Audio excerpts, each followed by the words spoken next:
बिस्मिल्लाहिर्रहमानिर्रहीम। अस्सलाम वालेकुम नाजरीन, मैं हूँ जमशेद अंसारी। नाजरीन, आज 7 दिसंबर 2020 है और नाजरीन आज की इस वीडियो में हम एक ही मौजू के दो मुख्तलिफ पहलुओं का अहाता करने की कोशिश करेंगे। नाजरीन, पहला मौजू तो ये कि मरियम नवाज ने आसिफा जरदारी के हवाले से शिकायत के अनबार लगा दिए हैं और नाजरीन दूसरा मौजू ये कि कल 8 दिसंबर को PDM के ज़ेर एहतमाम अपोजिशन की 11 सियासी जुमातों का इजलास मुनअकिद होना है और एक उमूमी तासुर देने की कोशिश की जा रही है कि जैसे कल 8 दिसंबर PDM के इजलास में इज्तिमाई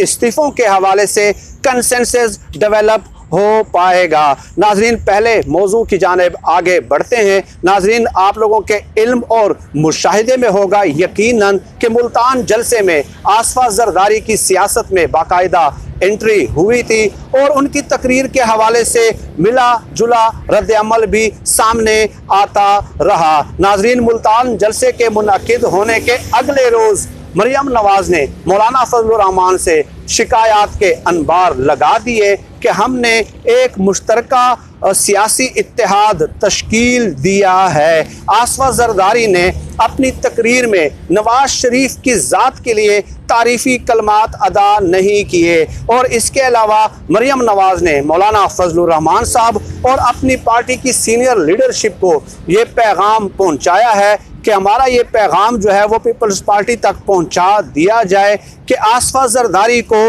लाहौर के जलसे से दूर रखा जाए। नाजरीन, इसके अलावा कल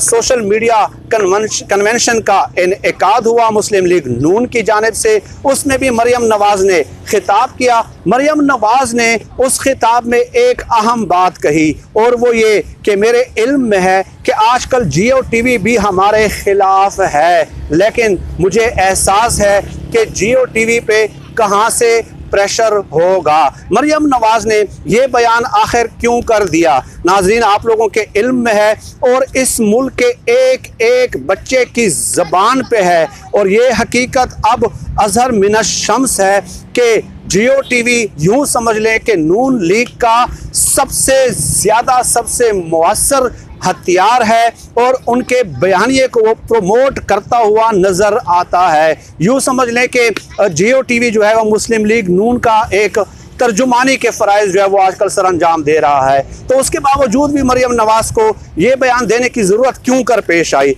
नाजरीन, बात यह है कि मुल्तान के जलसे के बाद आप लोगों ने मुशाहिदा किया होगा कि जियो टीवी ज़्यादा पजीराई कर रहा है आसिफा जरदारी की और जियो टीवी ने यह तहैया कर लिया है, ये फ़ैसला कर लिया है, ये अज़्म मुसम्मम कर लिया है कि उन्होंने आसिफा जरदारी को बहर सूरत जो है बेनज़ीर सानी साबित करना है। तो मरियम नवाज को जियो टीवी की ये अदा पसंद नहीं आई क्योंकि गुज़श्ता 2-3 महीनों से आप भी यकीनन मुशाहिदा कर रहे होंगे कि मरियम नवाज भी एक ऐसा इम्पैक्ट कायम करने की कोशिश कर रही थी कि जैसे वो बेनज़ीर सानी हैं। तो मरियम नवाज की जो उम्मीदें हैं उस पर पानी फिर गया है आसिफा जरदारी की सियासत में एंट्री से और जियो टीवी की आसिफा जरदारी के हक़ पे बाकायदा तशहीर और प्रोमोशन से। इसलिए जो है मरियम नवाज ने कल जो है शिकवा की ना नज़र आई वो जियो टीवी से भी। नाजरीन, एक तरफ अगर सूरत हाल ये है कि ये सियासी जुमातें एक ही जलसे में एक दूसरे को तकरीर करते हुए बर्दाश्त नहीं कर पा रही,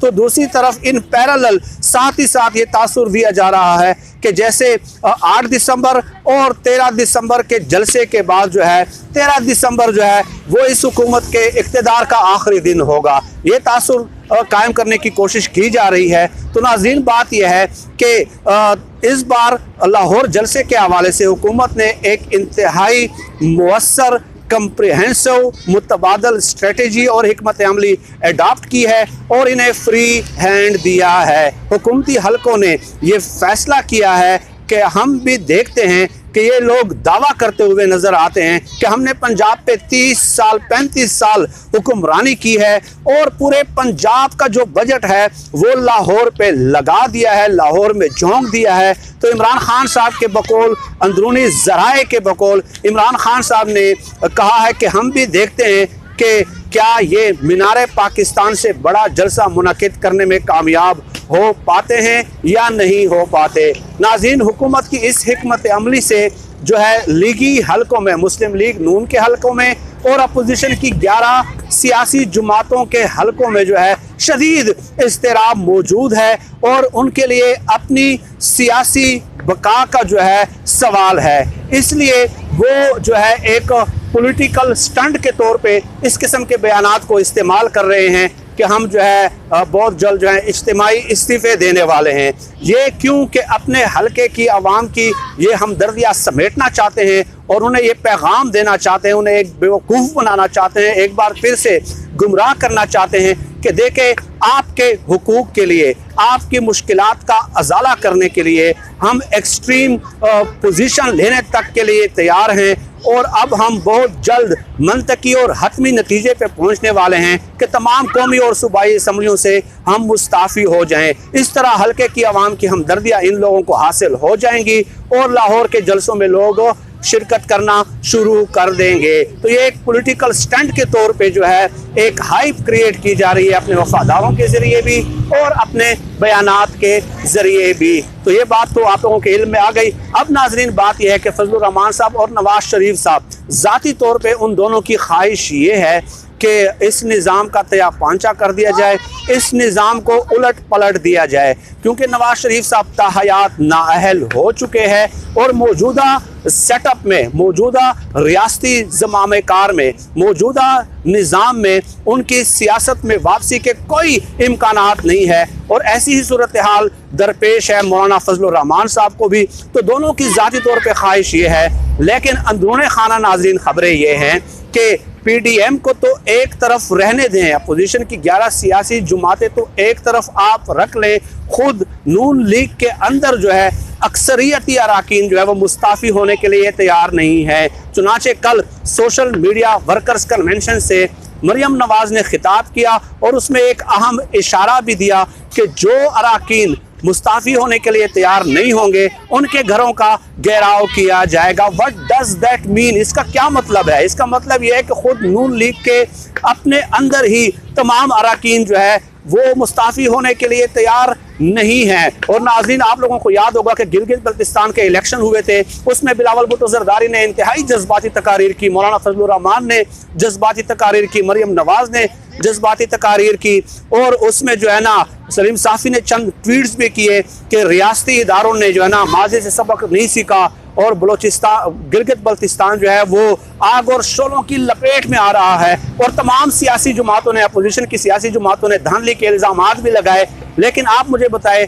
कि उसी असम्बली में इन तमाम अपोजिशन की सियासी जमातों के अराकीन ने बाकायदा हल्फ उठाया, ठीक है। और नाज़रीन, ये भी याद रखें कि नून लीग, पीपल्स पार्टी और JUIF वहाँ पे इलेक्शन कंटेस्ट करती रही गिलगित बल्तिस्तान में और वहाँ पे उन्होंने एक भी सीट पे जो है वो सीट एडजस्टमेंट नहीं की, एक भी सीट पे, ठीक है। तो अब आप बताइए कि गिलगित बल्तिस्तान के इलेक्शन में ये एक दूसरे के साथ जो है ना सीट एडजस्टमेंट करने के लिए तैयार नहीं है, तो हम किस तरह, किस मंतक, किस दलील, किस फहम के तहत, किस उसूल के तहत, किस ज़ाब्ते के तहत, किस कानून के तहत हम ये बात तस्लीम कर लें कि अपोजिशन की ये 11 सियासी जमातें जो हैं वो कंसेंसस डेवलप कर पाएंगी और इज्तिमाई इस्तीफ़े देने के लिए तैयार हो जाएंगी। वीडियो के शुरू में पहले मौजू के तहत मैंने आप लोगों की खिदमत में गुजारिश पेश कर दी कि मरियम नवाज आसिफा जरदारी को जलसों में